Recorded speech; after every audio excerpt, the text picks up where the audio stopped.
few weeks ago, I posted some pictures on my blog of Easter cards I made with decoupage images. The cards were quite popular, and when asked if I should show how I made them, people seemed interested. So today I have a quick tutorial on how to make them. I've not seen anyone else make a card similar to this before, so I'm not sure what to call it. I guess for now we'll refer to it as a decoupage accordion fold card. So making this style of card is really quite simple, and you don't need too many tools. What you need is a decoupage image, like these foiled ones by Anita's, which are fairly cheap. You'll need one where the layering of the image is at the bottom, like with this field image that I'll be using to make the card today. You'll also need a trimmer, a scissors, some double-sided tape or your adhesive of choice, some white card, and a scoreboard. Oh, and you'll also need a ruler. We start this card by taking some measurements. What you want to do is measure the width of the image that you're using, as this will be the width of your card.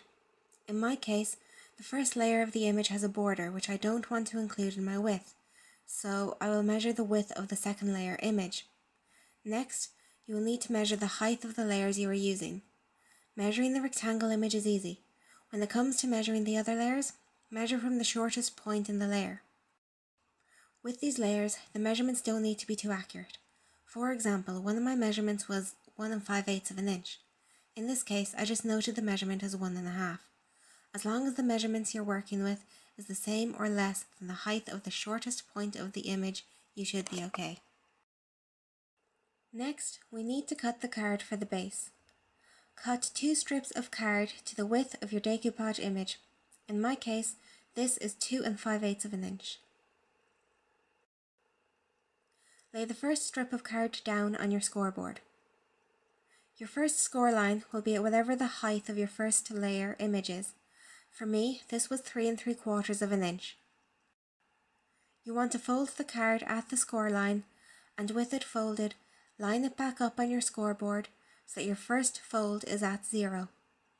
Score at the same measurement as before, this being 3 3/4 for me. At this score line, fold the card to make the valley of an accordion fold.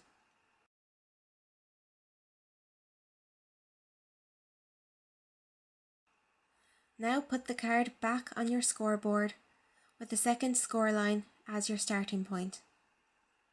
Score at the height you measured for the second layer image, which for me was 2 inches. Fold at the score line to make the mountain of an accordion fold. Place the card back on the scoreboard with this as your starting point and score again at the height of your second layer image.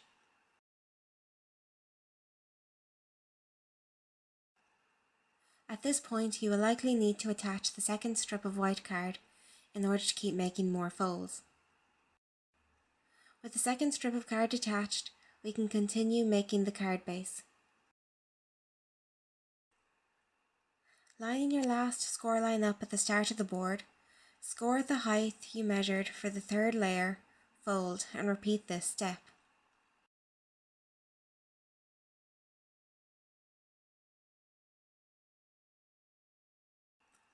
You'll do this one more time for your fourth layer, using its height as your scoring measurement. If, like me, you're using 4 layers of your decoupage image, you should have 4 peaks on your card. The last score line that we made is a cutting mark, and we will trim off the excess card here. If, when your card is folded, the bottom edges don't all line up, don't worry about this, as it won't be noticeable when you finish making the card.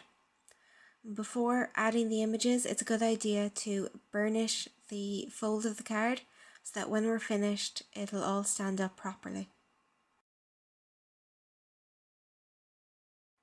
Now it's time to layer up the images of the card.